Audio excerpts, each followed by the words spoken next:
可憐之人必有可恨之處啊！我係好信呢句説話嘅。其實喺我哋呢個社會上面，除咗極少數因為先天性嘅原因而遭受一啲不幸嘅人之外咧，絕大部分你見到嘅人，佢哋所謂嘅不幸咧，都係自找嘅，即係話係佢哋自己攞嚟嘅。我點解會咁樣講呢？就係因為近來東張西望報咗一單嘢出嚟，話有個騙徒假扮劉德華父女，去呃咗一個攞綜援嘅阿婆幾萬蚊。你以為呢個阿婆好可憐啦？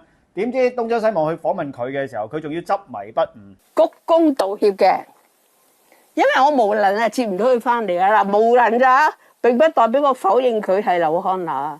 擺到明係騙局都唔肯醒，仲要講嗰啲咩4萬幾蚊，我咪當交學費咯。幾萬蚊當買個教訓啊！你夠膽呃我就夠膽俾啊！等等呢啲説話。喂，大佬啊，你嗰啲係納稅人嘅錢嚟㗎，呢啲人咧你真係唔好可憐佢。佢有今日咁嘅下場係完全佢自己攞嚟嘅。你話我冷血我都係咁話㗎啦。千祈做人唔好同情心泛濫，去同情一啲根本唔值得同情嘅人。你同情佢，你為佢糾結，你為佢內耗，結果只會拖垮你自己嘅咋。遇上呢啲人得一招嘅啫，就係立即同佢撇清關係，生死不相往來。關注我做 Top Sales。